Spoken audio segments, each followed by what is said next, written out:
Nie, nie, to przede wszystkim nasza służba. I część naszego życia. To dobre pytanie. Od 2008 roku jestem mężem tej oto pięknej, wspaniałej Szczęśliwej Madzi. Ale też od 2008 roku jestem biznesmenem i prowadzę firmę w branży motoryzacyjnej. Zresztą od 2001 roku jestem związany z branżą motoryzacyjną, a konkretnie z koncernem Renault.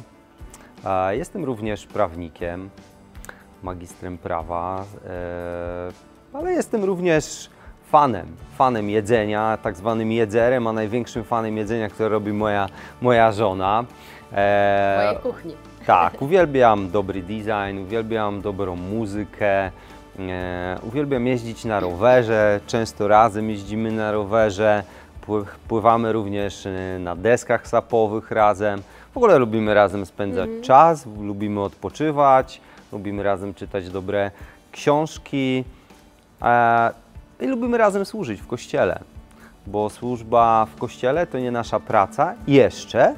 Bardzo możliwe i pewnie kiedyś będziemy na pełnym etacie w kościele, ale jeszcze nie teraz.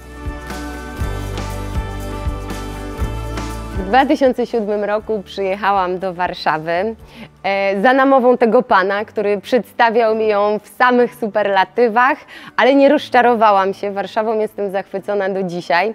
Skończyłam studia ekonomiczne i razem z moim mężem prowadzimy firmę, zarządzamy nią i rozwijamy. Tak hobbystycznie uwielbiam to, co Szymon powiedział, on uwielbia jeść, ja uwielbiam gotować, ale uwielbiam gotować dla innych i widzieć, jak konsumują to, co przygotowałam.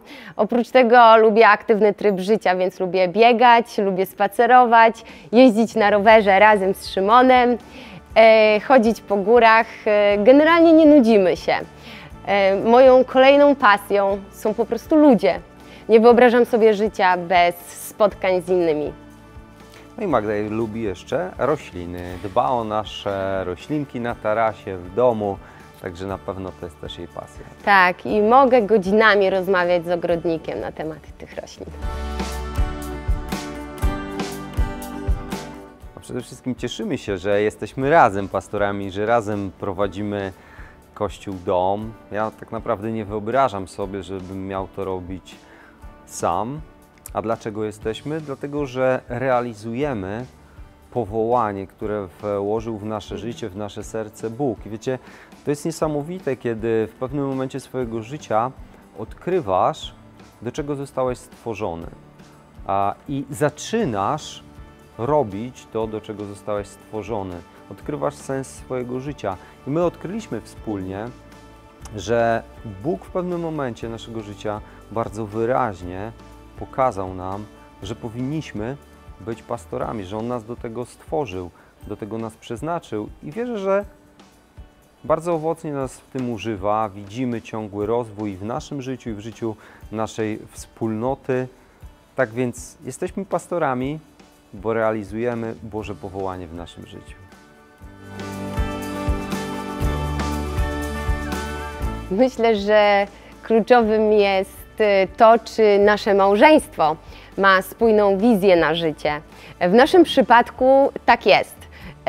My wiemy, do czego zostaliśmy powołani i idziemy w tym kierunku, więc nie musimy się przekonywać o tym, w co inwestujemy nasze zasoby, nasz czas, nasze finanse, ale mamy spójną wizję i budujemy ten Kościół razem, wspierając się nawzajem. Myślę, że szczególnie w momentach, kiedy jest trudno, kiedy są wyzwania, to łatwiej pchać ten wózek razem pod górkę niż samemu. Więc odpowiadając na to pytanie, jak najbardziej bycie jednością i posiadanie wspólnej wizji w małżeństwie wspiera tą funkcję bycia pastorami razem. To jest kluczowe. Nie wyobrażam sobie bycia pastorem bez mojej żony. To jest dobre pytanie. Podzielę je na takie dwie części, na część formalną i część nieformalną. Więc od tej strony formalnej to przede wszystkim musiałem mieć doświadczenie. Ja to doświadczenie miałem prowadząc grupę studencką Petra, będąc dyrektorem całej agendy duszpasterstwa akademickiego Petry, będąc też przez wiele lat starszym w zborze stołecznym. Musiałem odkryć też swoje powołanie. Ja to powołanie odkryłem i moi zwierzchnicy, mój pastor musiał odkryć to powołanie i to powołanie potwierdzić i on to zrobił. Następnie musiałem przejść tą ścieżkę formalną, czyli zgłoszenie na diakona, na duchownego, szkolenie, egzamin na duchownego. Następnie zostałem powołany przez grupę założycielską i przez pastora Arka Kuczyńskiego na pełniącego obowiązki pastora. Musiałem odbyć roczną próbę i po takiej rocznej próbie zostałem ordynowany na pastora. I to jest ta część formalna, a ta część nieformalna no to przede wszystkim właśnie odkrycie swojego powołania, ale w chwili, kiedy odkryłem to powołanie, no to później musiałem stoczyć sam ze sobą walkę. Walkę z moim egoizmem, walkę z moim lenistwem, walkę z tym, że ja nigdy nie chciałem być pastorem, dlatego że pochodzę z rodziny pastorskiej. Mój dziadek, mój tato jest pastorem, mój dziadek był pastorem, wychowałem się w kościele i tak naprawdę znałem wszystkie plusy i minusy, a tych minusów wydawało mi się, że jest dużo więcej. I ja się zapierałem rękoma i nogami, żeby nie być pastorem, ale musiałem po prostu posłuchać Boga i wyjść z mojej strefy komfortu, z takiego bezpiecznego, bardzo ułożonego życia, życia, w którym nigdy niczego mi nie brakowało, do życia, w którym po prostu chciałem służyć innym i wypełniać Boże powołanie w moim życiu. I ta walka była najtrudniejsza, i cieszę się, że z Bożą pomocą mogłem ją wygrać i po prostu powiedzieć Panu Bogu: oto jestem, użyj mnie.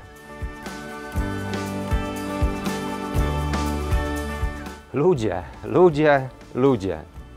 Największym wyzwaniem są ludzie, bo jedyną stałą w pracy z ludźmi jest ciągła zmiana i brak jakiejkolwiek stałości.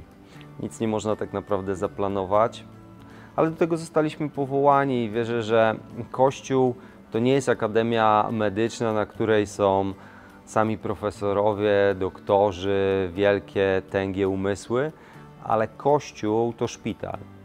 Szpital, w którym leczymy ludzi, leczymy ludzkie dusze, a w którym ta proporcja jest taka mniej więcej, że 10–20% to jest ten personel, zdrowy personel i 90, 80, 70%, ale większość to są ludzie, którzy potrzebują pomocy, którzy są na różnym etapie swojej duchowej rehabilitacji, którzy borykają się z różnymi problemami. I moim zadaniem jest przeprowadzenie ich w tym procesie uzdrowienia ducha, duszy, ciała, bo wierzymy, że Bóg również uzdrawia nasze ciało. Kochamy nasze życie, a prowadzenie Kościoła jest częścią naszego życia. I to, co Szymon wcześniej powiedział o wypełnieniu powołania, że nie ma nic piękniejszego, jak odkrywasz swoje powołanie i wchodzisz w to powołanie, więc prowadzenie Kościoła jest tym powołaniem, które realizujemy, dlatego kochamy to robić.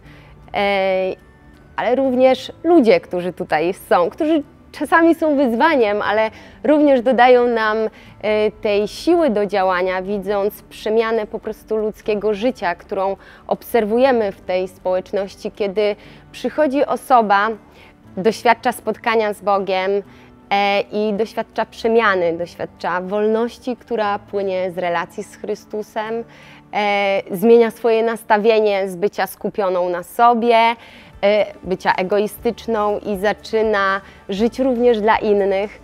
To nas bardzo cieszy, kiedy widzimy właśnie takie zmiany, ale również to, co sprawia mi dużą radość, to jest moment, kiedy ludzie się tu spotykają, poznają, nawiązują ze sobą relacje, nawiązują ze sobą głębsze relacje, wchodzą w związki i zakładają rodziny na Bożych wartościach, na wartościach, o których czytamy w Bożym Słowie.